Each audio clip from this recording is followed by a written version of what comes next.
As the second quarter of 2024 begins, there is a lot on the horizon for those who do business with the government. New regulations and laws to discuss, and even the revival of a long-time argument. For these matters, as always, we welcome back David Berteau, President and CEO of the Professional Services Council. David, thank you as always for taking the time. Thank you, Eric. It's always a delight to be here. Absolutely. So a lot of stuff to talk about. Let's first go over an issue, a long-standing issue with the Professional Services Council that has sort of come back to light after some new research has been revealed, and that has to do with the ability of companies to expense their R&D expenditures. What can you tell me about where things currently stand? Well, first of all, let's look at the big picture, right? So this was the R&D tax credit was one of the issues in the 2017 tax bill, and it basically allowed companies, not just government contractors, but all tax-paying companies in America, the opportunity to expense 100% of certain R&D expenditures in the year in which they were executed, which is obviously a big tax savings, right? That provision expired a couple of years ago and has not yet been renewed. And now there's a bill that has passed the House. It's a tax bill with a whole bunch of other provisions in it, but it also covers the R&D tax credit that would reinstate that credit at 100% level going forward. It matters to government contractors for some unique reasons that are probably lost in the big debate over the tax bill in general. And from a congressional point of view, while it's passed the House by a substantial bipartisan majority, and it's been through a second reading in the Senate, so the bill is alive and could be brought to the floor anytime. It has not yet been brought to the floor, and there's some discussions about whether there'd be committee hearings and some other things go on in the Senate to move forward there.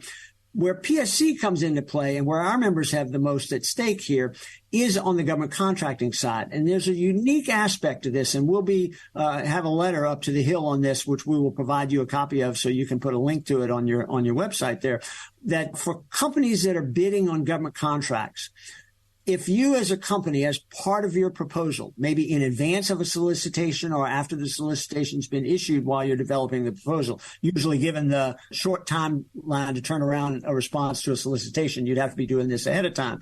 You can actually invest your own research and development, not in a new product, but in a new system, a new process, a new application of technology in a way that would save the government time and money and achieve its missions and accomplishments. And then that can be part of your bid. And the government doesn't, from a contracting point of view, doesn't have to pay you for that. This is essentially paid for by the R&D tax credit. So there's a huge government benefit to having this tax credit in place in the services side of the industry. And many of our member companies use this to great advantage while the provision was in place. Obviously, if you can only write off 20% of it, which is what it is now, you don't have nearly the freedom of movement to invest in something that you don't know if the government's going to buy, but from which they would particularly benefit. What adjustments have contractors had to make over the past couple of years with that tax credit expiring?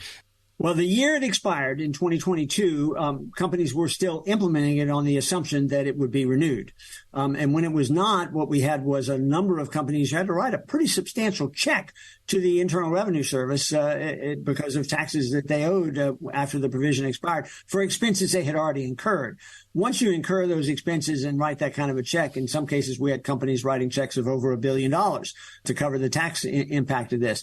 It's going to dramatically diminish your enthusiasm for continuing that exercise until, in fact, the tax law has changed. So I think that essentially the government's no longer getting the benefit of this kind of investment in advance of a proposal. We're speaking with David Berteau, President and CEO of the Professional Services Council. All right, so Congress is worrying about that. They've got a little bit of a bigger to-do list having to do with some world events. Funding for Ukraine and Israel and foreign aid. What could contractors see if Congress is able to come to some sort of agreement on how much money those two allied nations should receive from the U.S.? Well, there's three aspects that come into play with respect, or four really, with respect to government contractors. The president submitted a supplemental proposal. It had four basic elements in it, or five really, as a fifth was added. There's Ukraine funding in there, support for Ukraine. There's some support for Taiwan. There was support for Israel that was included in the original president's proposal.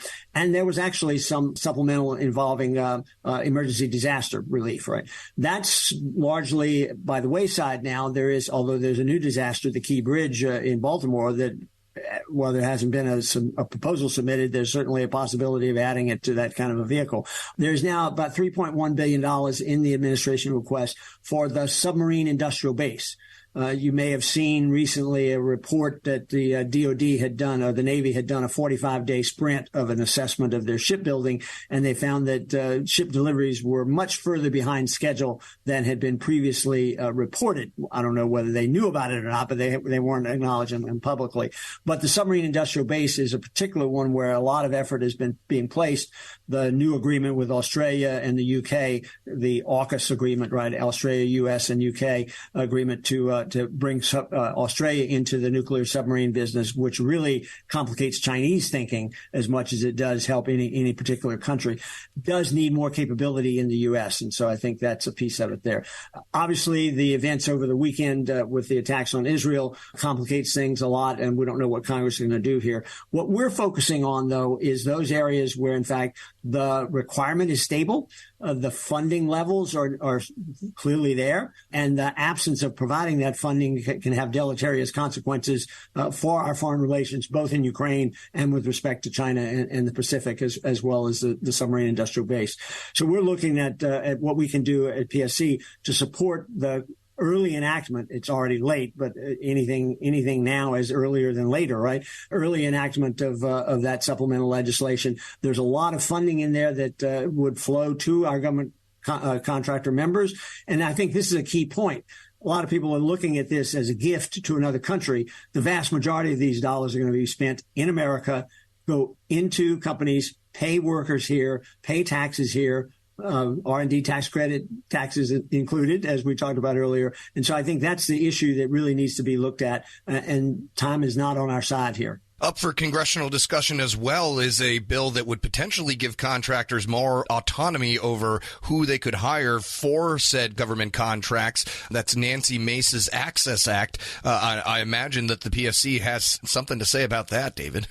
One of the real problems that we have in government contracting today, in fact, it's a problem across America, is something that we have more vacant jobs in this country than we have people looking for work, right? And so by definition, when that's the case, you're going to have work not being done because jobs aren't going to be filled. This is particularly powerful in the government contracting business, where you bid work based upon being able to fully provide the employees necessary to do that.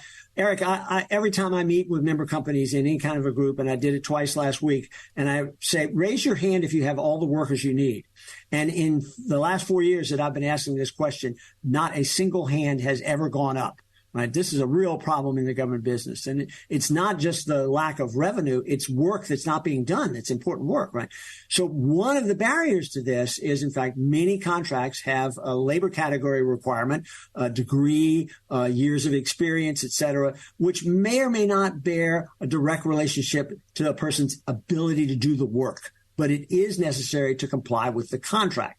So what Congresswoman Mace's bill would do, and others have proposed similar legislation, is it would essentially put a burden on contracting officers of justifying that requirement before they could put it in. This is a bit of a challenge, though. I'll be glad to go into that a little bit. Yes, please do tell. So, if you're not going to have a labor category requirement that says you need a college degree, you need 5 years of experience in whatever field it is, you can't replace something with nothing. You actually have to have some other basis for the government to be able to evaluate competing proposals and figure out which company is going to offer the best deal for the government in terms of being able to get the work done at a fair and reasonable price. That would require you to have some other mechanism for this. So degrees matter in some fields. Obviously, doctors, lawyers, architects, you'd like to have a degree and years of experience. But in cybersecurity, for example, you could pick up the skills to be a very excellent cybersecurity practitioner without any college degree whatsoever. In fact, in some cases, probably the younger you are, the more current you are in this sort of thing. So, but how do you verify that in a proposal? How does the government evaluate that? How do you manage that in contract administration? This is one of the tougher questions that comes into play. So as we provide comments to Congresswoman Mace's bill and others as well, it's going to be a question of, the paper ceiling, as some call it, may be something that we need to make some changes to. And I really think that in light of the fact that we don't have enough workers and we need more workers, there's hundreds of thousands of vacant cybersecurity jobs, for instance. We need all the people we can get in this business. How do we manage this in such a way that we replace those degree requirements and those years of experience with another mechanism that would give us some confidence that, in fact, the government was picking people who could do the work? David Berteau is president and CEO of the Professional Services Council. Thank you so much for joining us. My pleasure. Appreciate